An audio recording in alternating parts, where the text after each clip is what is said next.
Ya Allah, orang tua sepertinya sangat terkuras nih kayaknya emosinya Iya. ketika harus Jadi mendampingi anak kerjaan dalam belum ini, belajar. apalagi gimana, segala macam, aduh kamu ini gimana?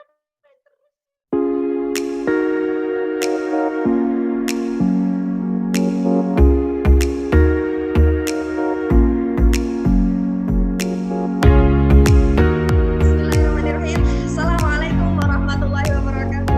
Ayah bunda semuanya, Sekolah Presiden, Prestatif, Islami, Disiplin, Enjoy. Allahu Akbar.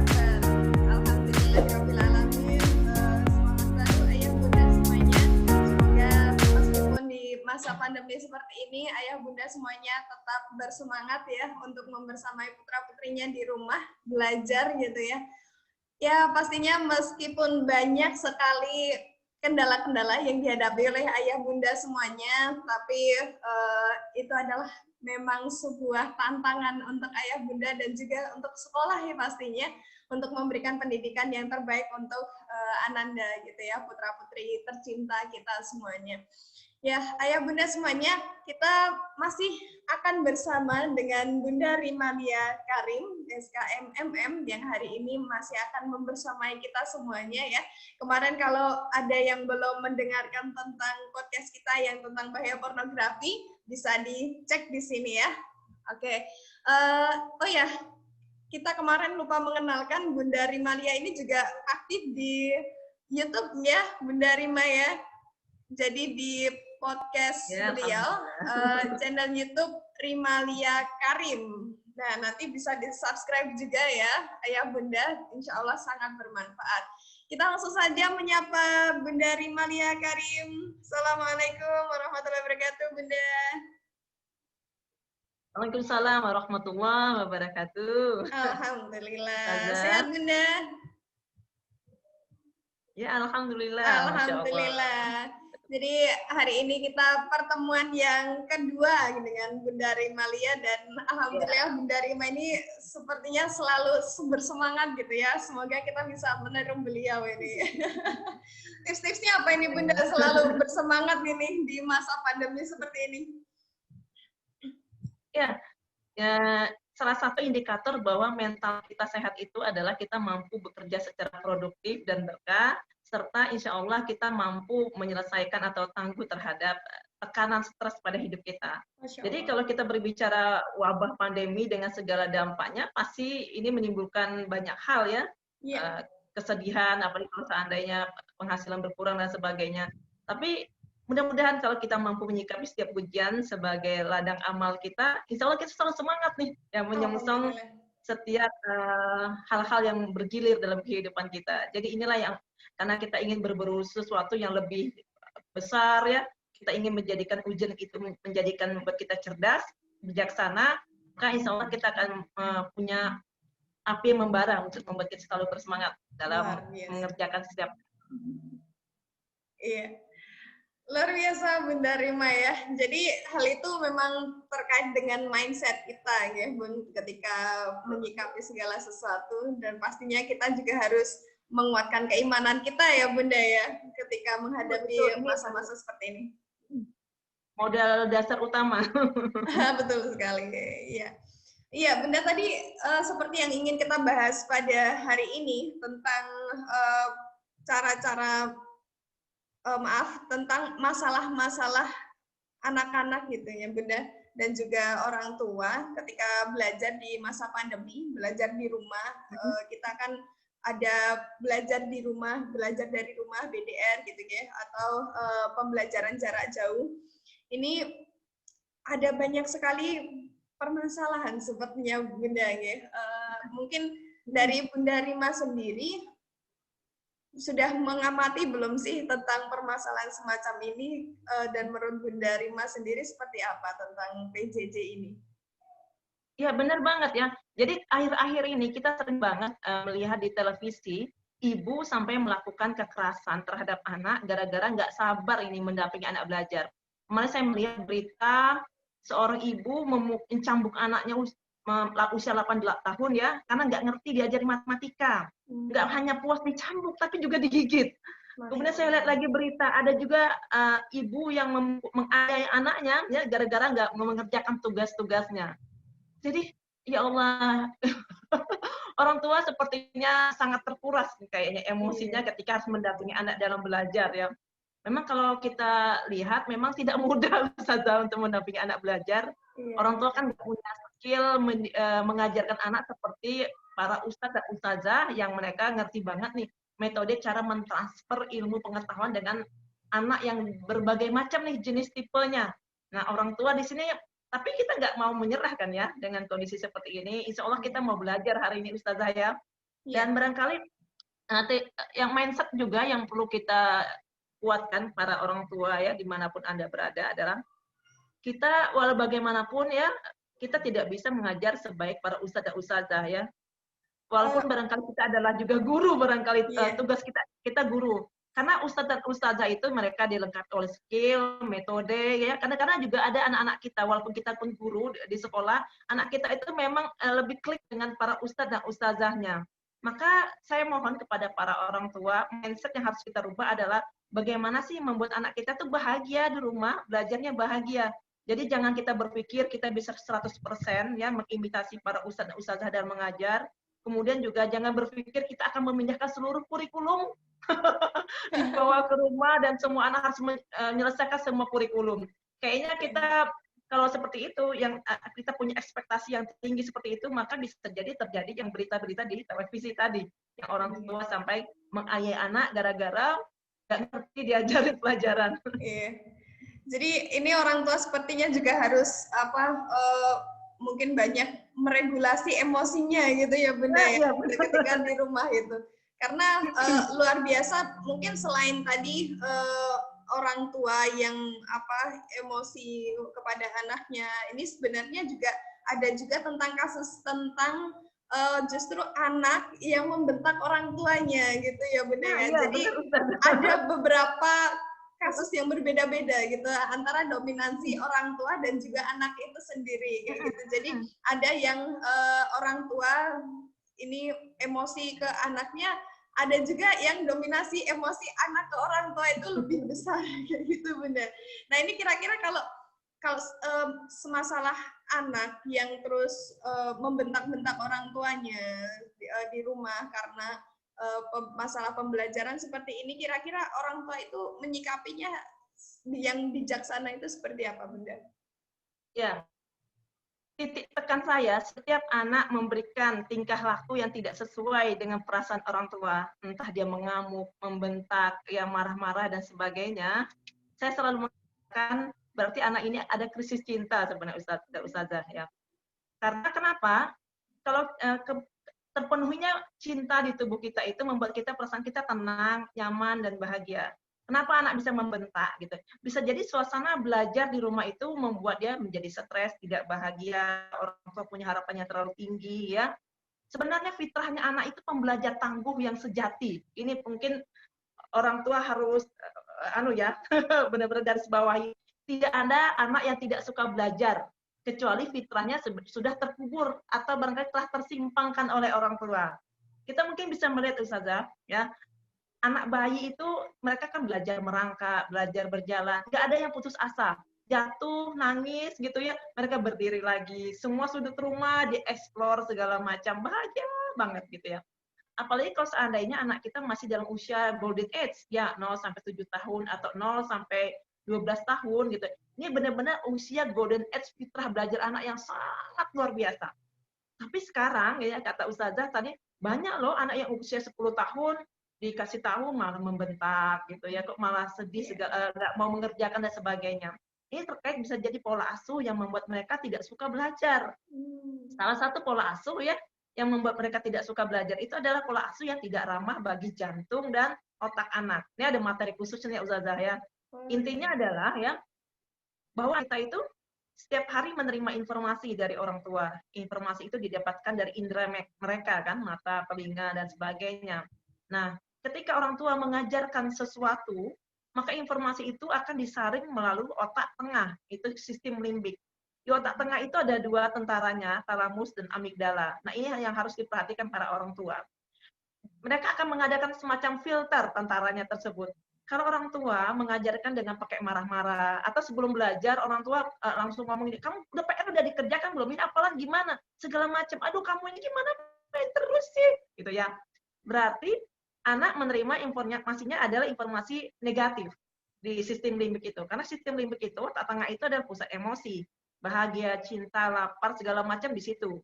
Nah, apa yang terjadi ketika seorang anak menangkapnya itu sebagai informasi negatif, ternyata informasi itu akan diteruskan ke otak reptil, Ustazah. Otak reptil itu sifatnya adalah menyerang, menghantam, ataupun berlari. Jadi fight atau flight, gitu. Seperti itu ya. Seperti reptil, dia berlari, mengejar, menghadapi.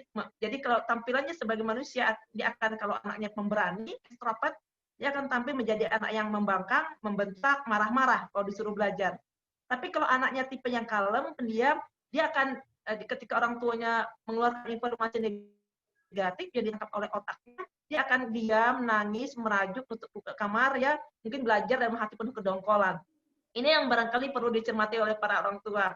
Ketika anak kita cara kita, metode orang tua yang memberikan suatu hal, yang mengajak anak belajar, semangat dan sebagainya itu dengan informasi negatif, itu otomatis akan membuat otak reptilnya lebih siaga. Kenapa anak lebih mudah otak reptilnya lebih siaga? Karena otak yang PFC, ada nama otak PFC itu letaknya di neokortex, itu ubun-ubun manusia, otak pemimpin. Artinya apa kalau pemimpin? Tubuh kita ini prajurit, otak tersebut adalah pemimpin.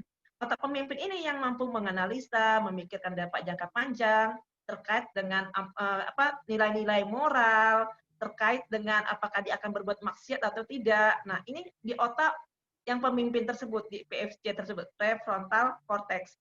Nah, tapi otak PFC ini matangnya lambat, usia 25 tahun baru matangnya. Matangnya dengan pola asuh yang baik, cinta yang baik, ya, nilai-nilai agama, norma kehidupan.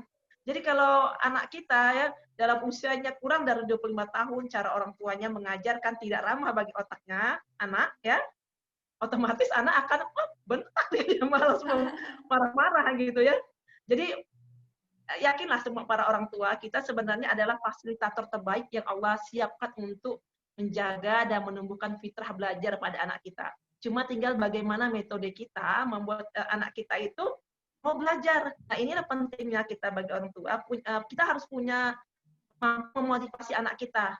Memotivasi apa? Biasanya rasa ingin tahu mereka. Nanti tipe belajarnya itu ya memotivasi mereka supaya mereka yang punya jiwa suka penelitian itu didorong, memotivasi anak kita mendorong imajinasi mereka, memotivasi mereka agar mereka punya cara belajar sesuai dengan potensi diri mereka sendiri. Nah, insya Allah kalau seperti ini, anak-anak akan fitrah belajarnya akan semakin kuat, insya Allah.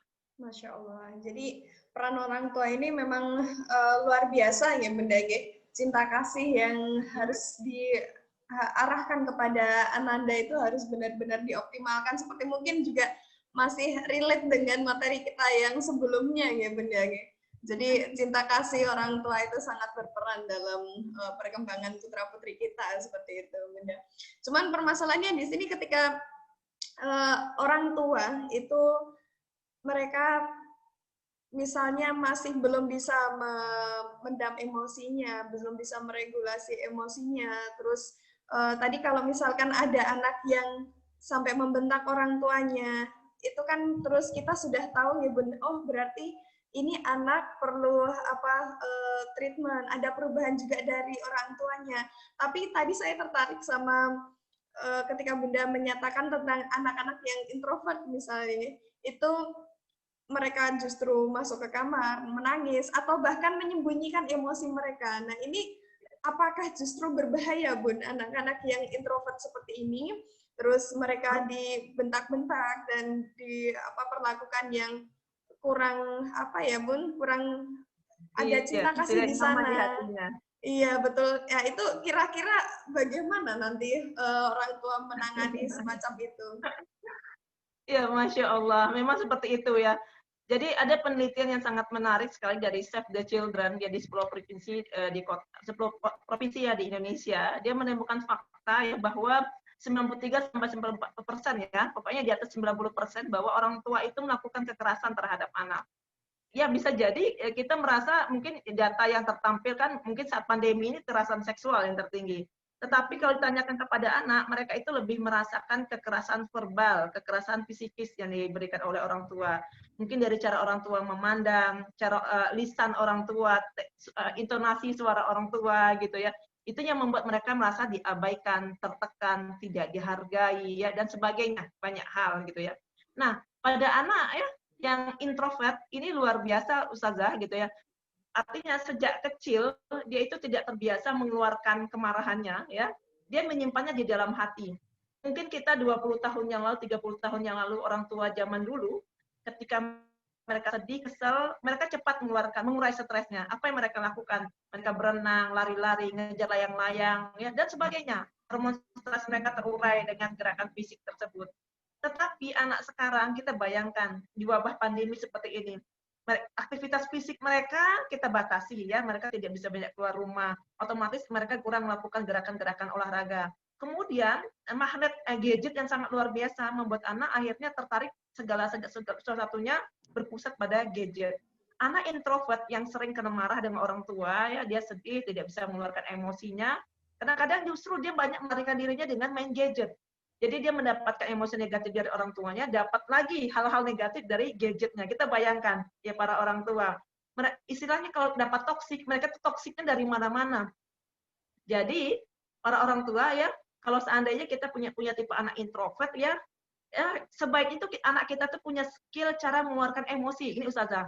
Kalau sampah itu nggak dikeluarkan dari tubuh kita, ya kita bayangkan ya di rumah kita banyak sampah, apa yang terjadi? Rumahnya kotor. Kalau bu kita, emosi kita itu yang paling menderita sekali kalau terjadi masalah di diri kita itu adalah jantung dan otak Ustazah. Jadi kalau itu nggak dibersihkan, wah itu bermasalah banget orangnya. Bisa sangat berpengaruh terhadap kepribadian dan karakter seseorang. Jadi sebenarnya orang tua ya bisa mengajarkan pada anak ya teknik-teknik mengelola emosi. Mengelola emosi yang paling mudah itu adalah menarik nafas dalam, tahan beberapa detik, buang perlahan. Itu kita lakukan beberapa kali, pengelolaan nafas saja itu sudah nyaman sekali ya. Sebenarnya Ustazah, kalau anak yang bisa ekstrovert ngomong dengan anak introvert, mereka itu sama-sama melukai sebenarnya. Kalau ekstrovert mungkin mereka melukai lingkungan, yang terlukai orang tua kan, karena anak membentak, orang tua sakit hati. Ya, maka ini sebenarnya tidak baik juga kan. Nah, kalau tipe introvert siapa yang dilukai? Orang tua tidak sakit hati, anaknya sepertinya menurut, tapi yang sakit hati adalah anaknya. Anaknya melukai diri. Di dalam Islam tidak dua-duanya kita rekomendasikan. Kita pilihnya jalan tengah-tengah, Islam selalu tawazun. Apa yang bisa dilakukan? Dikeluarkan kemarahannya, tapi dengan cara pelan-pelan, tidak merusak lingkungan, tidak menyakiti diri, dan tidak menyakiti siapapun. Maka bagaimana caranya? Islam mengajarkan istighfar ya. Ketika kita istighfar, otomatis oksigen masuk ke kepala kita sekian liter, ada dikatakan sampai 5 liter. Ketika kita marah, oksigen bermasalah di kepala, maka itu akan memperbaiki oksigen, kita nyaman lagi gitu ya. Kemudian kita diajarkan Rasulullah mengubah fisiologis tubuh. Kalau kita marahnya berdiri, maka duduk. Kalau duduk masih marah, baring, dan seterusnya wudhu. Maka Masya Allah, teknik-teknik sederhana seperti ini ya, membuat anak-anak kita dan diri kita sekalipun ya, mampu mengelola emosi. Jadi anak kita juga perlu diajarkan. Misalnya, kita melihat perubahan anak, orang tua sering nggak membaca gaya tubuh anak ya, bahasa tubuh anak. Bahwa anak saya kayaknya sedih, saya berlaku seperti ini. Nah, nanti pada saat yang tepat kita tanyakan, kamu kesel ya, marah. Orang tua bisa mengajarkan teknik-teknik mengelola emosi. Kalau kamu lagi kesel, marah, lakukan ini. Supaya anak kita tidak membawa sampah ke tubuhnya. Iya. Jadi orang tua justru juga harus menyadari kapan emosi itu datang pada orang tua gitu ya. Jadi kalau misalkan saya pikir kalau orang tua itu sendiri tidak sadar kapan emosi itu ada dalam dirinya, nanti mencegahnya mungkin susah dan akhirnya nanti tadi ya Bun ya, mau ekstrovert ataupun introvert itu sama-sama tersakiti seperti itu ya Bun ya. Jadi kalau misalkan kalau lagi nggak enak mungkin merasa gitu langsung memerah, langsung astagfirullahaladzim, mungkin seperti itu ya Bunda. Atau seperti apa ini Bunda? Ini tipsnya seperti apa? Gimana tipsnya ya? Gimana tadi? Tipsnya ketika anak seorang orang tua itu ngerasa emosi, ini anak nggak bisa diajar-ajarin, nggak paham-paham, Oh, mau mau mau bentak terus astagfirullahaladzim kayak gitu. Seperti apa itu nah, Bunda? iya, kita itu memang sebagai orang tua itu yang perlu tahu sekali adalah kita belajar mengenal emosi kita. Tapi Iya. ini yang kita kadang-kadang nggak sadar, saya ini lagi marah ya, saya lagi kecewa, saya lagi sedih, saya sakit hati. Ya, memang level kita itu mengenal emosi itu level yang paling awal itu mengenal emosi. Tapi memang kadang-kadang pola asuh membuat kita akhirnya kita tidak mengenal emosi gitu. Mungkin Hmm. ingat ya waktu kecil kadang-kadang ada ini sebagian orang tua yang berlakukan. Ketika anak kita lari-lari jatuh di lantai yang lagi licin. Mamanya langsung marah. Aduh kamu ini lantai lari-lari sudah tahu mama ngapain jatuh. Terus anaknya nangis. Apa yang dilakukan oleh orang tua? Ada dua gaya populer yang dilakukan oleh orang tua. Pertama, orang tuanya mengatakan, sudah, diam, diam, diam. Itu aja nangis. Kamu laki-laki. Nggak sakit kok. Padahal sakit loh. Jadi wajar kan anak menangis. Anaknya bingung, Iya, iya. nggak sakit. Padahal sakit ini. Terus nggak boleh nangis, nggak boleh nangis. Kamu laki-laki kuat-kuat kok. Itu kan sakit. Jadi akhirnya Iya. anak nggak mengenal bahwa saya ini lagi sedih, kecewa. Atau pilihan yang ini, yang pertama membuat kita akhirnya belajar, kita nggak kenal diri kita, emosi kita. Kemudian yang kedua adalah, orang tuanya menyalahkan lantai. Oh, lantainya nakal Hmm. ya. Kalau gitu kita pukul ya lantainya. Kalau pada anak yang mungkin masih usia 2-3 Iya. tahun, lantainya dipukulin, nakal nih, bikin kamu jatuh. Gitu. Dua-dua guys seperti ini tidak direkomendasikan gitu kan ya. Nah, begitu juga ketika anak kita mungkin lagi rebutan mainan dengan kakaknya gitu ya. Kemudian mainannya diambil oleh kakaknya. Kita akan ngasih tahu, nggak boleh pelit-pelit dengan kakak, harus ini ya, harus belajar berbagi. Oke, bagus itu nasihatnya. Iya. Cuma situasi nggak tepat pada saat itu. Anak lagi kecewa. Tapi jadi yang perlu kita lakukan adalah kamu sedih ya, kamu kecewa mainan kamu diambil, ya nggak apa-apa, kamu wajar kamu sedih dan kecewa gitu ya. Kita ajarkan teknik mengelola kekecewaannya, nanti nasihat cara kita harus berbagi mainan, sedekah dan sebagainya di materi berikutnya, gitu Iya, ya. iya, iya. Nah inilah barangkali para orang tua ya, supaya anak-anak kita belajar mengelola emosi, terutama orang tua. Misalnya Iya. kita nih, anak kita membentak kayak kasus yang tadi ya, Iya. disuruh belajar malah membentak, disuruh belajar malah main gadget. Nggak, kita sadari, oh saya kesel nih, saya kecewa dengan kondisi anak saya seperti ini. Apa yang saya lakukan ya? Saya ngelola emosi saya dulu deh. Sebab kalau saya nggak ngelola emosi saya, maka saya bisa melakukan kekerasan verbal ataupun psikis pada anak saya. Saya bisa membentak, saya bisa melotot-otot dan sebagainya. Wajar saya kecewa, saya sedih, wajar. Wajar saya marah kalau seandainya anak saya lagi saya nasihati malah membentak. Saya kelola emosi saya dulu. Nah, jadi kita istighfar, tarik nafas dalam perlahan, ataupun orang tua ada cara yang mudah juga untuk memudahkan otak logika kita langsung on ya. Kita menghitung ya, sebelum kita ngomong kita hitung dulu. Hitungnya 1 sampai 10 ya. Kalau kita masih marah, hitung lagi sampai 20, masih marah sampai 30.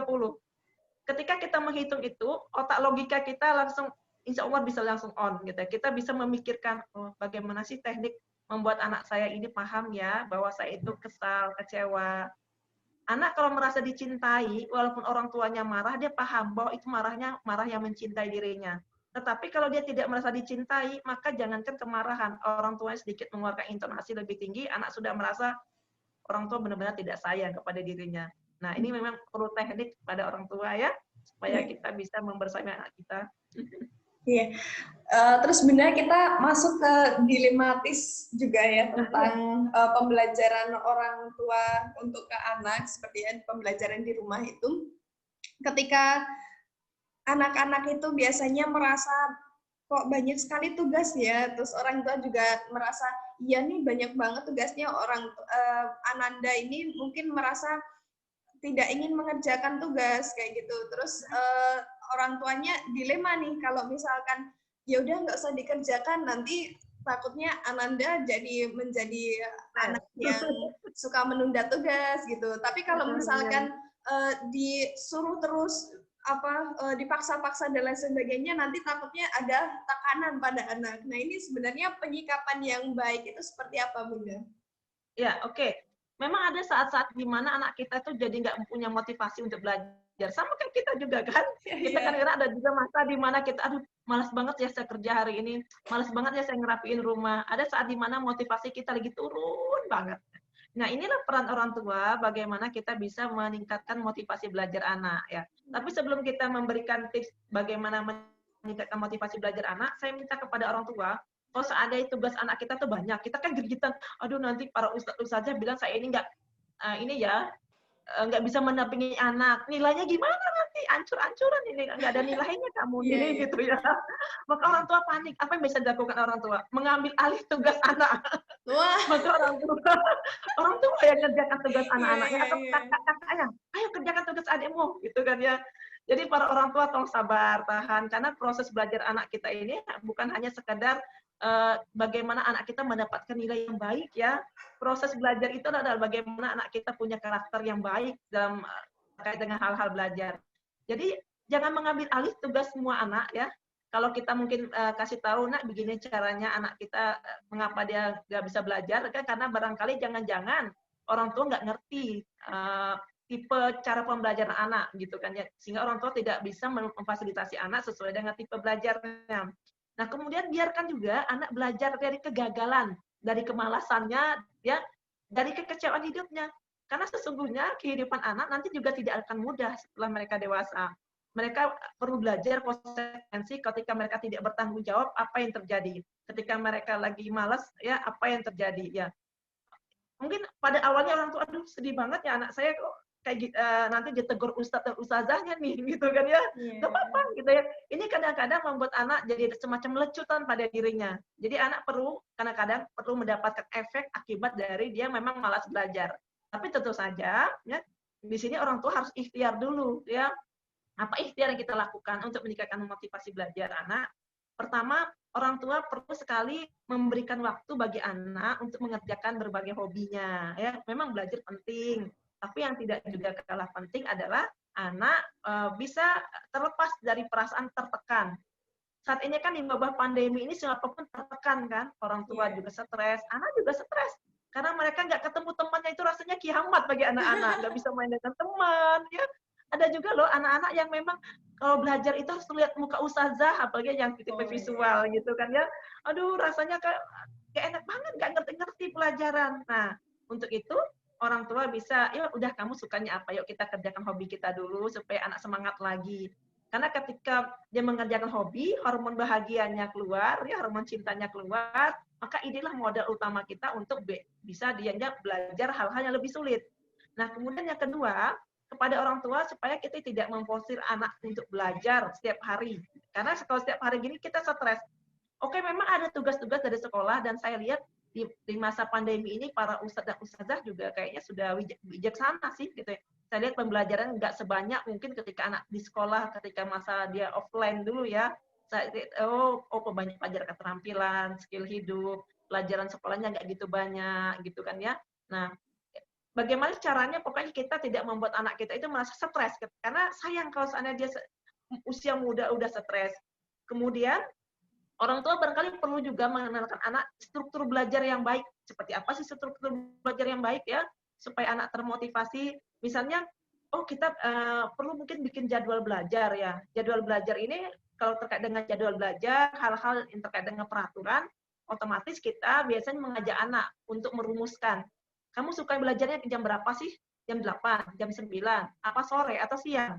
Nah, kita minta anak ya kita berikan beberapa pilihan waktu biar dia memutuskan. Insya Allah kalau keputusannya diambil oleh anak itu taat dan kerjasamanya lebih tinggi. Kemudian juga orang tua juga perlu menyiapkan situasi belajar yang kondusif bagi anak. Misalnya anak disuruh belajar tapi orang tua asik main game. Anak belajar orang tua sibuk Facebookan. Ini situasi nggak kondusif. Kecuali memang orang tua kan ada yang bisnis online ya, ataupun mungkin orang tua yang sistem pembelajaran, orang tuanya guru nih atau ustazah, ini juga harus menggunakan HP ya, Iya. main HP. Anaknya mending melihat mama aja main HP terus, gitu ya. Jadi kondisi seperti ini orang tua harus ngasih tahu bahwa apa sih mama minta maaf ya nak ya, mama juga belajar lewat HP, mama juga bekerja lewat HP ya, ayah juga barangkali harus mengajar lewat HP gitu ya. Jadi anak tahu bahwa pengguna HP orang tuanya positif, bukan tuh hal-hal yang dianggap anak hanya untuk bersenang-senang ya. Kalau enggak anak kan cemburu, dia bersenang-senang. Iya. Nah, kemudian juga orang tua penting sekali memberikan reward kepada anak.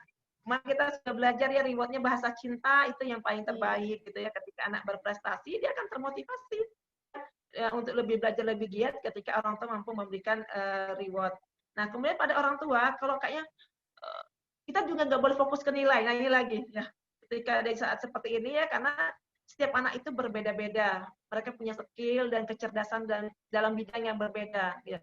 Kalau seandainya kita melihat anak kita nilai matematikanya jelek ya, mungkin nilai yang lainnya bagus, olahraganya bagus. Karena kita nggak tahu rupanya anak kita tipenya kinestetik gitu. Oh anak kita cerdas bahasa gitu dan sebagainya. Kalau kita hanya fokus kepada nilai, wah stres kita memang. Karena anak kita itu dari 9 jenis kecerdasan, bisa jadi cuma punya 3 sampai 4 jenis kecerdasan yang paling menonjol. Nah, kemudian orang tua ya kita juga penting banget ya memberikan dukungan kepada anak kita. Mungkin sederhana dukungannya ya tersebut. Tapi ini sangat penting sekali mempengaruhi pola pikir anak ya. Karena ketika kita mendukung kamu cita-cita mau jadi apa sih gitu ya. Oh, kamu mau jadi ini. Oh, bagusnya memang kamu minatnya kalau suka robotik nanti ya mama belikan ya bahan-bahannya untuk kita bisa bikin robotik dan sebagainya. Dan kemudian yang penting juga bagi orang tua kita jelaskan dulu manfaat belajar itu buat apa sih bagi anak. Jangan-jangan anak merasa buat apa sih belajar capek-capek gitu ya. Anak saya aja kan udah suka protes. Buat apa sih, Mi? Kita belajar matematika ya hukum-hukumnya bingung-bingung kayak gini. Tidak penting juga kali. Nanti juga kalau belanja cuma kali-kali ya, tambah-tambahan. Nah, ini kadang-kadang ya buat apa sih hukum kos cintangan? Buat apa juga sih pakai ada suku ketika apa ya yang deret ukur dan sebagainya gitu ya. Jadi orang tua bisa barangkali memberikan berbincang ringan ke anak apa sih manfaat belajar, fungsinya di mana. Kalau orang tua pahami penggunaan ilmu itu lebih bagus lagi. Loh, kamu kan katanya mau jadi misalnya arsitek, itu penting banget tuh ketika kamu nanti mengukur segala macam. Nah, Masya Allah gitu kan ya. Nah, jadi luar biasa kepada orang tua kalau seandainya kita bisa memberikan motivasi kepada anak, anak bangkit lagi nih semangat belajarnya ya. Iya. Jadi kalau bisa saya garis bawah ini ya Bunda Rima ya. Jadi sebelum memberikan tindakan tentang penugasan anak kan pembelajaran anak dari rumah itu orang tua harus bisa memberikan motivasi yang sebaik-baiknya kepada Ananda, memberikan memberitahu manfaat belajarnya, memahami cita-cita Ananda sendiri, mengkomunikasikannya dengan baik, memberikan reward dan juga dukungan kepada Ananda gitu ya Bunda ya. Jadi bukan dengan semata-mata terus ini ada banyak tugas, anakku lagi tidak mau belajar, ya udah deh gitu daripada nanti bermasalah. Itu intinya kan tergantung niat ya Bunda ya.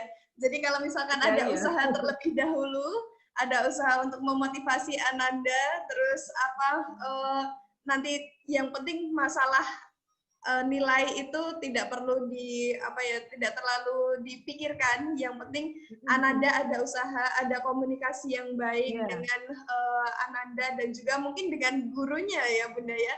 Sebenarnya kalau ustazah itu diajak komunikasi dengan baik, bagaimana dengan keadaan Ananda, insya Allah nanti akan bisa menjadi sinergi yang bagus dari sekolah dan orang tua seperti itu ya Bunda ya. Iya, ini harus dititik-titikkan orang tua juga harus kita garis bawahi. Jadi kalau orang tua merasa kesulitan mengajarkan anak, dikomunikasikan dengan para ustadz dan ustazah. Apa sih masalahnya? Kadang-kadang para ustadz dan ustazah itu kan memang mengajar anak kita pada waktu-waktu produktif anak kita. Jadi mereka ngerti banget. Oh, gini Bu cara ngajar anak ibu nih. Anak ibu kan gaya belajarnya misal anggaplah misal auditori. Anak ibu itu sukanya dia gaya belajarnya lebih titik tekannya lebih mendengar Bu. Barangkali bagusnya ibu ya, ibu bisa sediakan ya kalau misalnya baca Al-Quran murotar atau ibu nih video-video ustazah mungkin bisa didengarkan waktu mau tidur gitu ya cara belajarnya gitu. Atau ibu bikin suasana ruangan belajar itu yang enggak terlalu berisik gitu. Memang anak ibu seperti itu Bu tipenya. Nah, jadi dapet caranya seperti itu. Kadang-kadang karena nggak ngerti tadi, misalnya contoh modalitas belajar anak, orang tua udah nyerah banget deh, nggak bisa diajarin nih kayaknya. Seperti itu.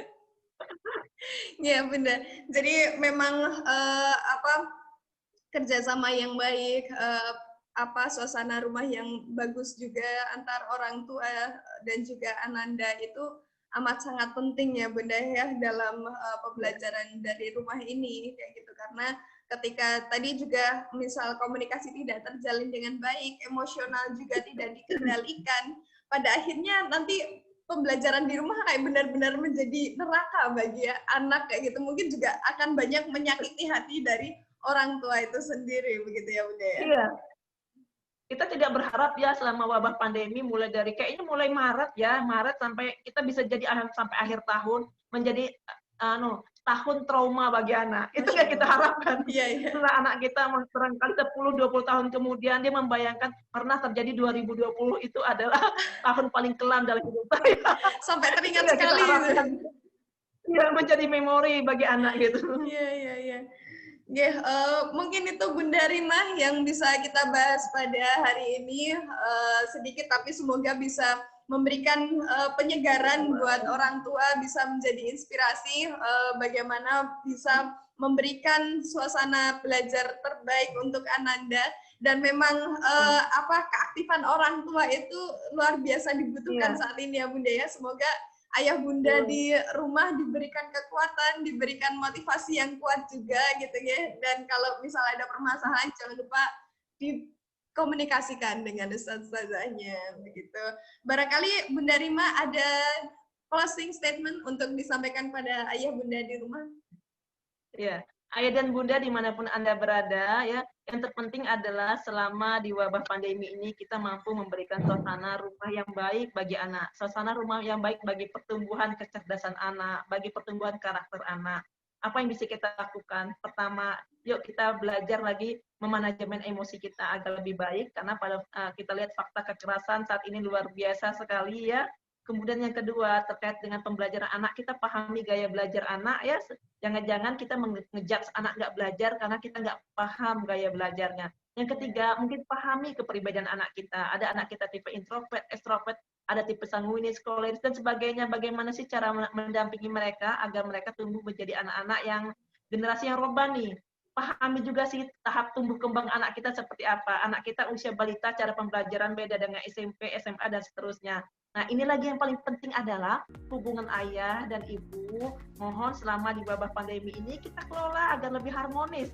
Karena walau bagaimanapun ayah dan ibu yang tidak harmonis itu sangat mempengaruhi sekali ya mental anak, apakah dia akan semangat atau tidak untuk belajar. Dan satu lagi, orang tua bijaksana, yuk kita jadikan diri kita role model yang baik. Bagaimana selama di wabah pandemi ini, orang tua juga adalah sebagai ayah dan ibu pembelajar. Nah, Masya Allah, kalau kita mampu menerapkan beberapa hal ini ya, kita kuatkan pada diri kita, mudah-mudahan kita bisa melalui ya situasi pandemi ini dengan mudah-mudahan kita lulus di segala bidang ya Ustazah ya. Amin ya Allah. Ya. Masya Allah, amin ya Rabbal Alamin. Ya, Bunda Rima, alhamdulillah kita sampai di penghujung podcast kita hari ini. Terima kasih sekali atas banyak ilmu yang diberikan. Sudah 2 sesi ya Bunda ya, dan ilmu yang luar biasa yang bisa kita dapatkan. Dan semoga bisa kita aplikasikan seperti itu. Amin. Amin ya Rabbal Alamin. Ya, sebelum kita tutup, kita mengingatkan kembali jangan lupa like, share, dan subscribe YouTube kita, dan juga jangan lupa untuk akun YouTube-nya dari Bunda Rimalia ya, bisa di search Rimalia Karim, seperti itu ya Bunda ya. Ada podcastnya, insya Allah sangat bermanfaat untuk ayah bunda semuanya. Ya, terima kasih Bunda Rima atas kebersamaannya hari ini. Kita tutup dengan Sekolah Presiden, Prestatif, Islami, Disiplin, Enjoy.